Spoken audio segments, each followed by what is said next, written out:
Halo teman-teman investor, trader, dan pejuang cuan. Hari ini kita bahas satu saham yang bikin pasar kebakaran, tapi kebakaran bukan karena laporan laba, bukan juga karena dividen, melainkan karena kabar besar. Emiten hotel, tiba-tiba dikaitkan dengan bisnis nikel dan baterai kendaraan listrik. Dan yang paling bikin heboh, setelah kabarnya dicaplok raksasa China, sekarang muncul isu rights issue Rp181 triliun. Betul, teman-teman, Rp181 triliun. Angka ini bukan besar lagi, ini level monster. Pertanyaannya, ini beneran peluang transformasi besar? Atau cuma hype sementara? Dan yang paling penting, harga sahamnya ke depan bakal gimana? Yuk kita bedah pelan-pelan, biar nggak kejebak euforia. Bagian 1, emite apa ini?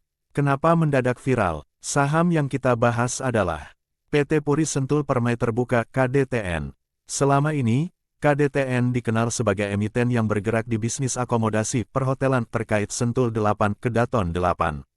Artinya, secara logika fundamental lama, KDTN itu bukan emiten tambang, bukan emiten nikel.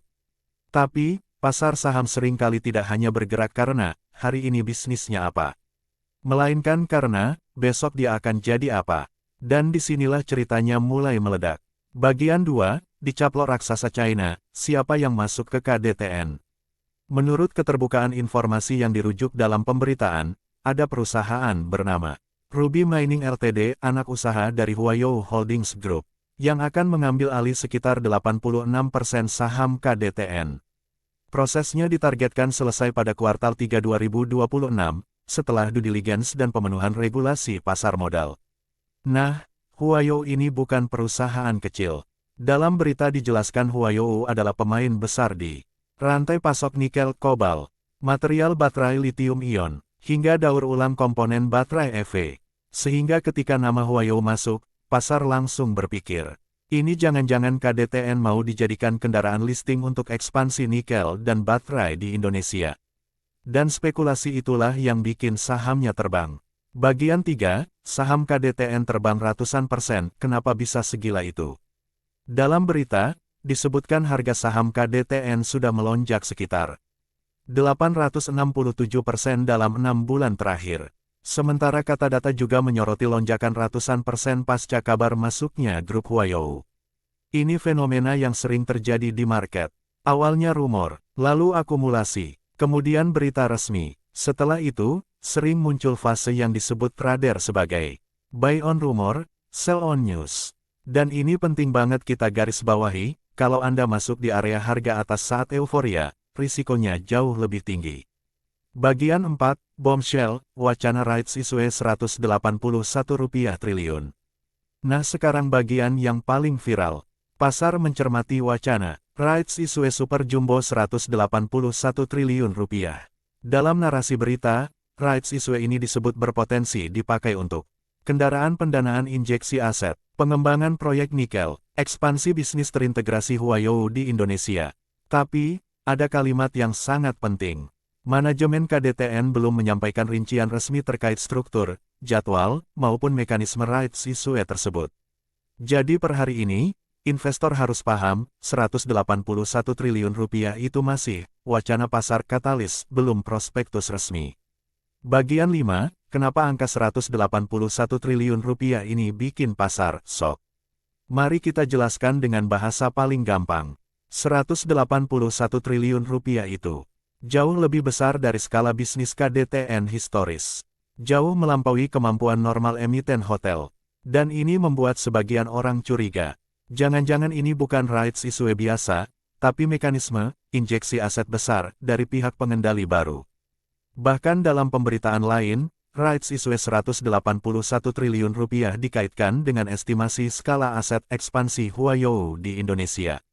Kalau benar terjadi injeksi aset bernilai besar, maka KDTN bisa berubah total, dari emiten hotel menjadi emiten kendaraan industri nikel dan baterai.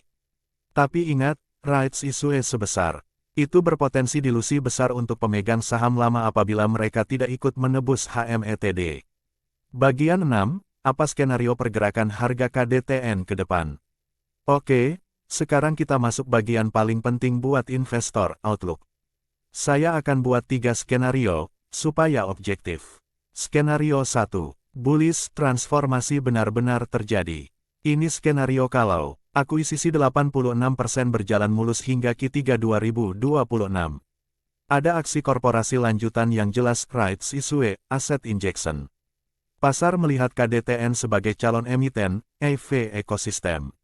Kalau ini terjadi, maka minat spekulan bisa lanjut. KDTN bisa diperlakukan sebagai saham, tema besar, nikel, EV, green energy.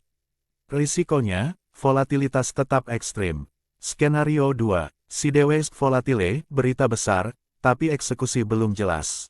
Ini yang paling realistis dalam jangka dekat, karena rights issue belum ada detail.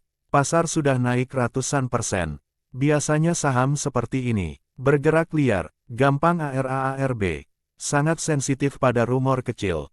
Skenario 3, bearish buy on rumor sell on news. Kalau ternyata rights issue tidak jadi, mundur. Tidak ada injeksi aset nyata, atau valuasi sudah terlalu tinggi dibanding realisasi, maka saham bisa koreksi tajam. Dan ini sering terjadi pada saham yang naik terlalu cepat tanpa landasan fundamental yang sudah terbukti.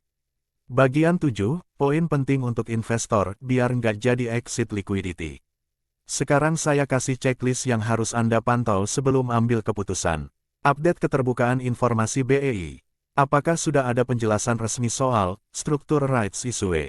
Harga pelaksanaan, tujuan dana, siapa standby buyer, Timelin real akuisisi. Target Q3 2026 itu masih cukup panjang. Potensi dilusi kalau rights issue super jumbo terjadi, pemegang saham yang tidak ikut bisa terdilusi besar. Perhatikan pola transaksi saham yang naik ratusan % itu sering jadi arena distribusi. Jangan samakan dengan saham nikel beneran walaupun, narasinya, nikel, fundamental KDTN sekarang masih bisnis lama hotel properti sampai transformasi benar-benar terbukti. Jadi kesimpulannya teman-teman, KDTN ini sedang ada di fase yang sangat menarik tapi juga sangat berbahaya. Menarik karena ada peluang transformasi besar, ada investor strategis raksasa, Huayou via Ruby Mining. Narasinya F-Nickel, berbahaya karena sahamnya sudah naik ekstrim, rights issue 181 triliun rupiah belum detail resmi. Risiko volatilitas dan dilusi sangat tinggi. Kalau Anda investor konservatif, jangan beli karena FOMO. Kalau Anda trader agresif, wajib pakai money management ketat. Oke, dan ini sebagai pengingat, saya tekankan kembali teman-teman. Kalau kita tarik benang merahnya, cerita KDTN ini sebenarnya seperti plot twist di dunia pasar modal. Bayangin, emiten yang sebelumnya dikenal di bisnis hotel dan properti, tiba-tiba masuk ke arus besar industri masa depan, nikel, baterai, dan ekosistem kendaraan listrik.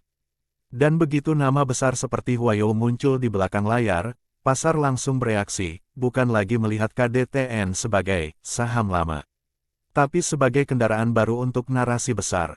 Namun ingat, di bursa itu ada dua jenis cerita. Cerita yang benar-benar berubah jadi kenyataan, dan cerita yang cuma jadi bahan bakar untuk permainan harga. Makanya, mulai dari titik ini, kalian harus lebih dingin, lebih disiplin. Karena di fase seperti ini, banyak orang bukan rugi karena salah saham, tapi rugi karena masuk tanpa rencana, beli karena takut ketinggalan, dan lupa bahwa saham yang naik ratusan %, bisa turun puluhan % dalam hitungan hari. Kalau Anda ingin ambil peluang dari KDTN, silakan. Tapi pastikan Anda masuk sebagai orang yang paham risiko. Bukan sebagai orang yang cuma ikut-ikutan. Dan pada akhirnya, pertanyaan terbesar bukan, KDTN bakal terbang lagi atau enggak. Tapi, apakah perubahan bisnisnya nanti benar-benar nyata, atau cuma narasi sementara? Karena market itu punya sifat kejam. Kalau narasinya terbukti maka dia bisa kasih cuan berlipat. Tapi kalau narasinya patah tentu saja dia bisa ambil kembali semuanya, bahkan lebih cepat dari saat dia memberi.